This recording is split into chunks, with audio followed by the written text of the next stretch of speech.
Après cela, les Juifs eurent une fête religieuse et Jésus alla à Jérusalem. Dans cette ville, il y a, près de la porte des moutons, une piscine avec 5 galeries à colonnes. On l'appelle en hébreu Betzata. Dans cette galerie, beaucoup de malades étaient couchés. Des aveugles, des boiteux, des paralytiques. Ils attendaient que l'eau se mette à bouger, car un ange du Seigneur descendait à certains moments dans la piscine et agitait l'eau.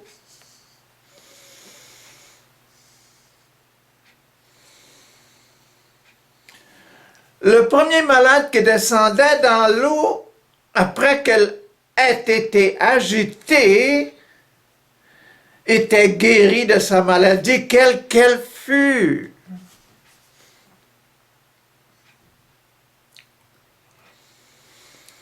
Il y avait là un homme malade depuis 38 ans.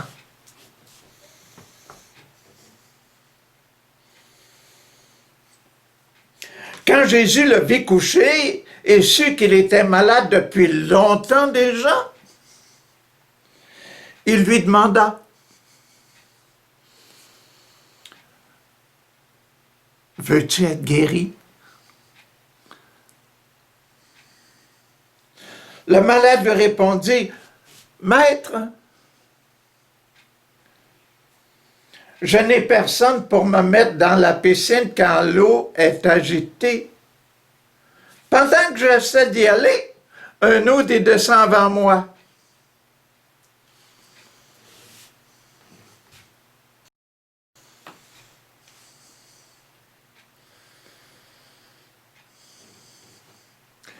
Jésus lui dit: « Lève-toi, prends ta natte et marche. »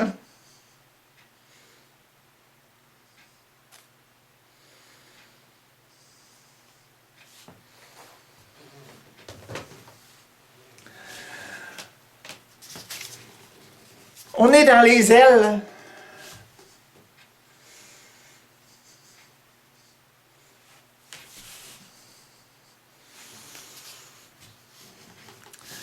Le premier test de l'aile, la main, premier, deuxième, réconciliation, troisième, confirmation, quatrième,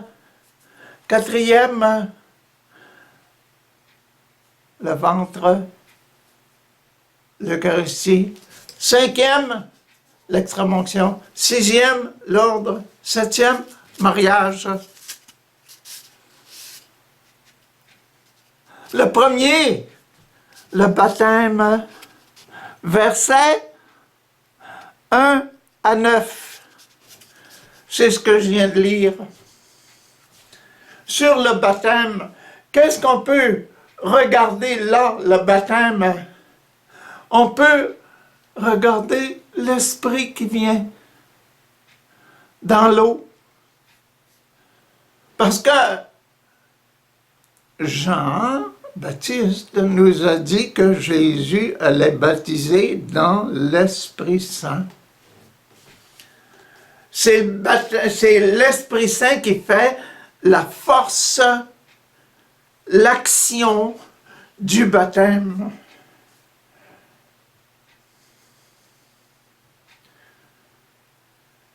Et l'action de l'Esprit Saint est de nous rendre enfants de Dieu. Notre homme de 38 ans, il devient enfant de Dieu parce qu'il a demandé à Jésus: « Aide-moi, mets-moi dans l'eau, donne-moi le baptême. »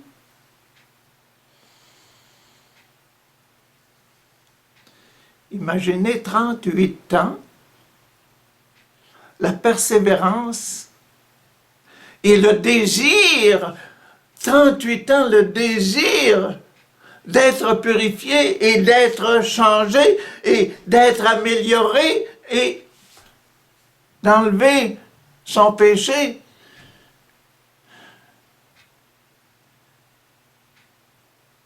C'est le baptême.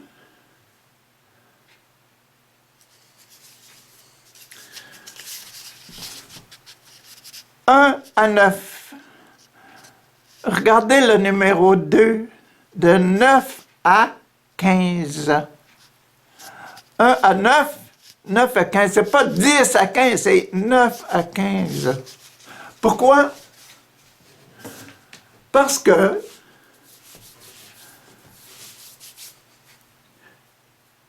il y a un joint là. Le joint numéro 9 qui appartient aussi bien à ma main qu'à mon avant-bras.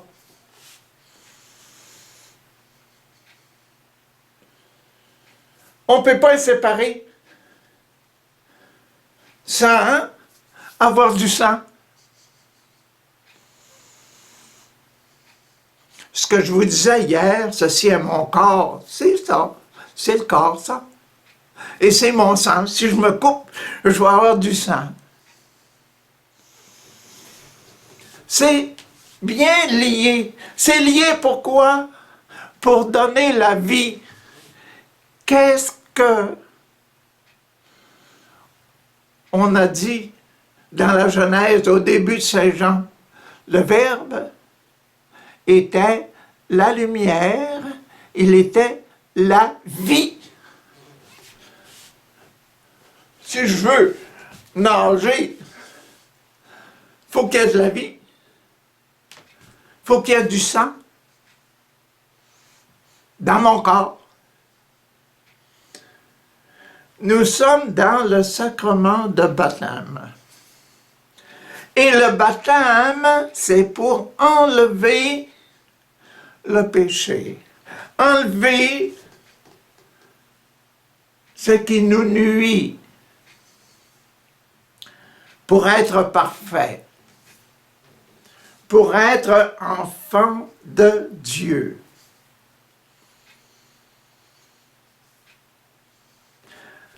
OK. Le deuxième, il va partir du numéro 9, aller jusqu'au numéro 15. Allons-y pour le numéro 2. 9 à 15. Donc, numéro 9, le verset numéro 9, il dit, il se leva, prit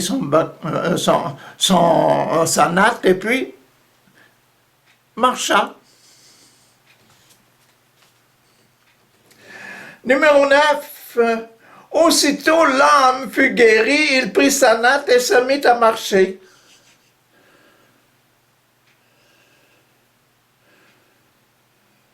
De 9 à 15, ce sera la réconciliation. Réconcilions-nous. Voyons.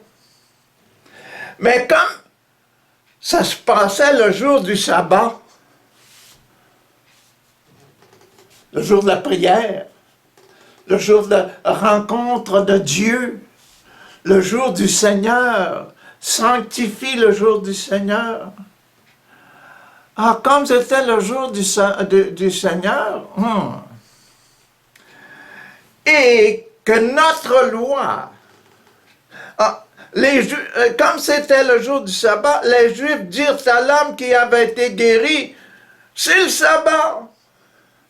Notre loi ne te permet pas de porter ta natte.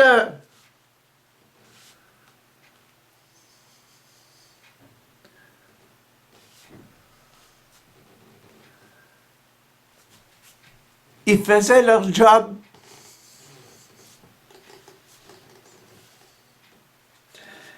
Ils aimaient leur emploi.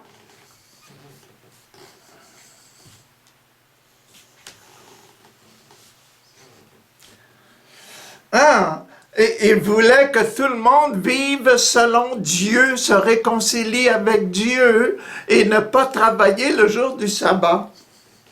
C'est le sabbat et notre loi ne permet pas de porter ta natte. il leur répondit,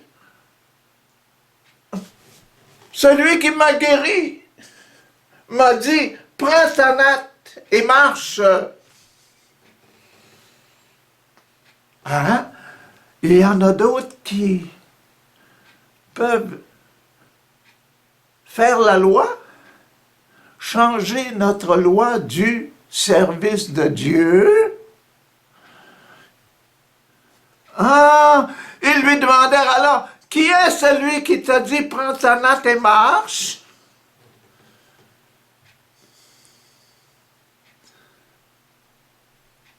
Qui est celui qui peut être contre Dieu?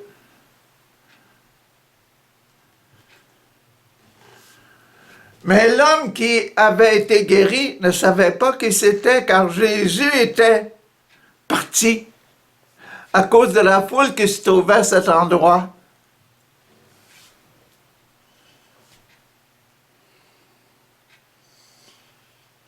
Plus tard, Jésus le rencontra dans le temple et lui dit, « Écoute,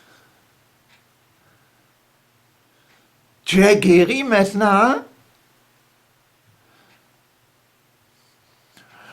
Ne pêche plus pour qu'il ne t'arrive pas quelque chose de pire. »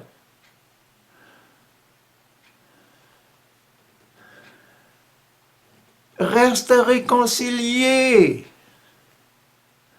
Réconciliation, le numéro 2. Le test numéro 2. Que le nom du Seigneur soit sanctifié. Ne pêche plus. Que le nom du Seigneur soit sanctifié, c'est pas, transporte pas ta natte, là. Non, ne pêche plus, ton nom soit sanctifié. OK? Ah. OK. Pour qu'il ne t'arrive pas quelque chose de pire. L'homme s'en alla et dit aux Juifs que c'était Jésus qui l'avait guéri. Numéro 15.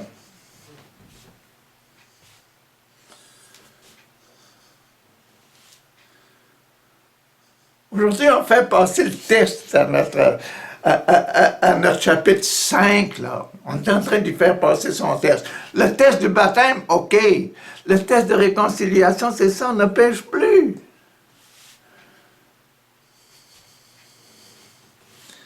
Parce que si tu pêches encore, tu vas prendre une mauvaise habitude.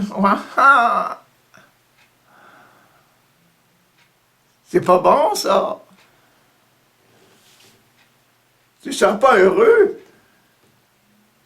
Réconciliation avec Dieu. Le numéro 3, le test numéro 3.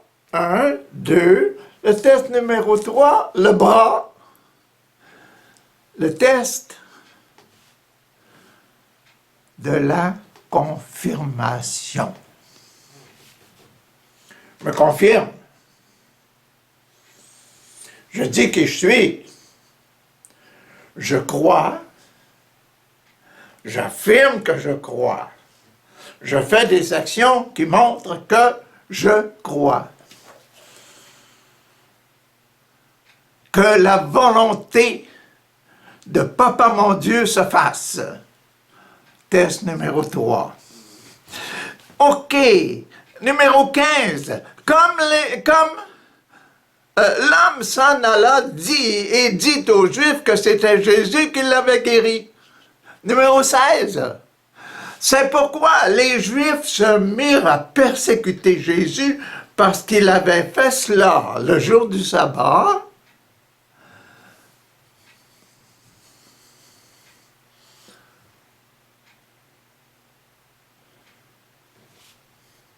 Ils faisaient leur emploi, ces gars-là. Ils montraient leur foi, ces gens-là. Ils étaient des Juifs, et puis les Juifs doivent observer le sabbat. Ils ne doivent pas travailler le jour du sabbat. Ils étaient généreux. Hein? Faut pas regarder ça d'un mauvais œil, là. Sur un mauvais angle. Non. Il vous laisse confirmer. Jésus arrête. Oblige pas les gens à travailler le jour du sabbat. Et puis, guérit pas le jour du sabbat. Mais Jésus doit lui dire, Jésus doit s'affirmer aussi. Il doit dire, moi, j'obéis à mon Père. Oh, mon Père, écoutez. C'est pourquoi les Juifs se mirent à persécuter Jésus parce qu'il avait fait cela le jour du sabbat. Mais Jésus leur répondit, mon Père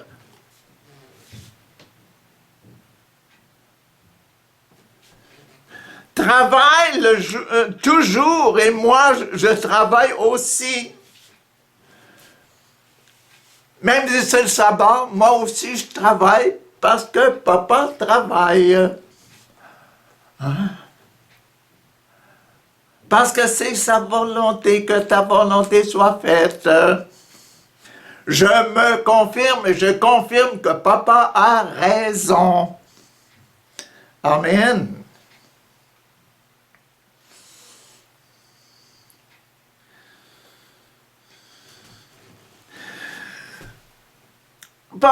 Et moi, je travaille aussi à cause de cette parole. À cause de cette parole. Papa travaille, puis moi, je travaille aussi. Les Juifs cherchaient encore plus à le tuer.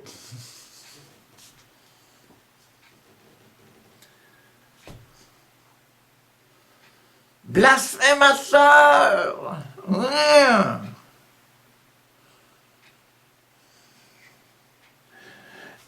Car il avait non seulement agi contre la loi du sabbat, mais il avait encore dit que Dieu était son propre Père et s'était fait ainsi égal à Dieu.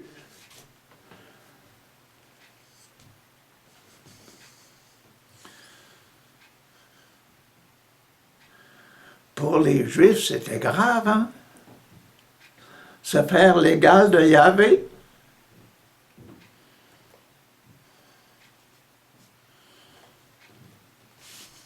Alors Jésus leur répondit, je vous le déclare, hein? Je ne suis pas fâché contre vous, je vous aime bien. C'est la vérité. Qu'est-ce que vous voulez que je fasse? C'est la vérité. Le Fils, moi,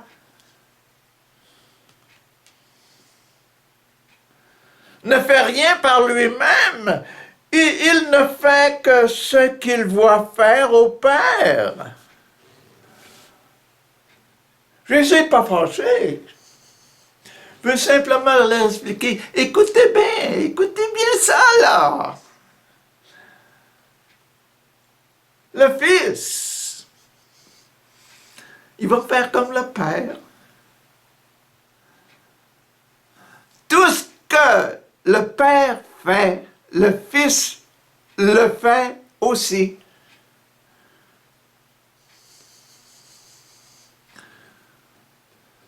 Car le Père aime le Fils et lui montre tout ce qu'il fait lui-même.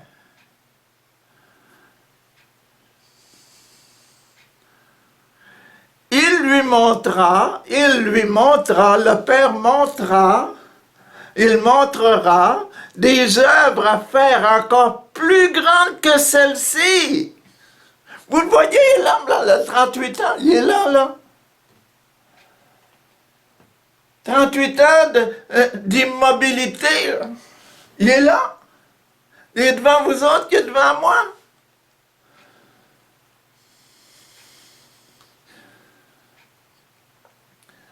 Le Père, il montrera les œuvres à faire encore plus grandes que celles-ci, et vous en serez étonnés.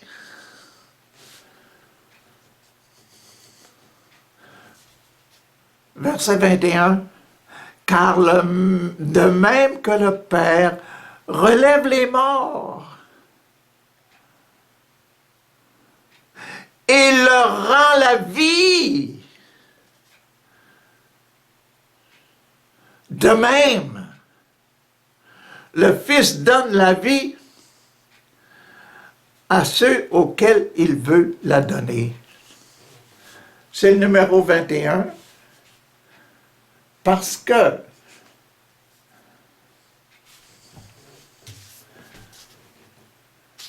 c'est écrit ici, 19, numéro 9 à 15 pour le numéro 2, et 15 à 21 pour le numéro 3.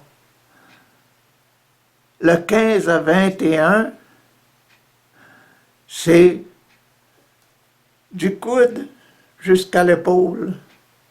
Confirmation. Je vous confirme que c'est vrai ça. Le test de la confirmation. Vous allez même voir plus grand que la guérison. Vous allez voir que le Fils de l'homme peut donner la vie. Je relis encore le numéro 21. Oh, non, non, non. Car de même que le Père relève les morts et leur rend la vie, de même le Fils de l'homme, le Fils donne la vie auquel il veut la donner, à qui il veut la donner. Le Fils, moi, Fils de Dieu. Ce que je vous disais hier, que Jésus ici, il parle comme le Dieu des sacrements.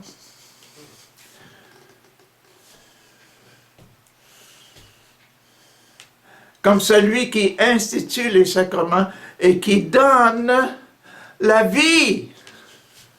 C'est mon aile, ça. Et on est rendu à l'épaule. Se tiennent tous ensemble. C'est mon corps, c'est mon sang. Jésus, Fils de Dieu, explique ses sacrements. Et ici, il explique le sacrement de la réconciliation et surtout le sacrement de la réconciliation plus le sacrement de l'Eucharistie, comme je vous ai dit hier. Les deux lignes, la ligne du haut et les plumes. Oh, on est rendu au numéro 4, le test numéro 4, le test de l'Eucharistie. Le milieu.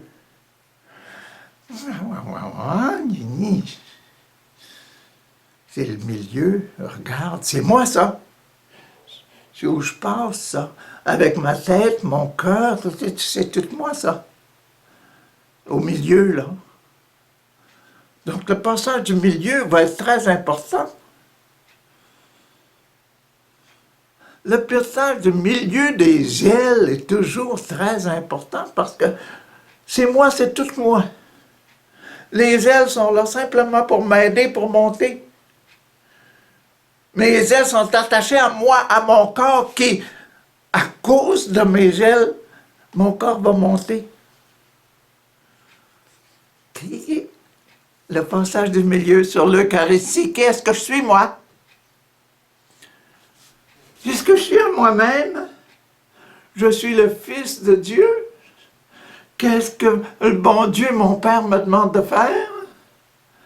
Puis je suis en même temps le Fils de Maman Marie. Le Fils homme. Probablement que ça va être expliqué dans la partie numéro 4. Et la partie numéro 4, la partie 1, 2, 3, 4, c'est le verset 21 à 27. 21 à 27. 21. 21, car de même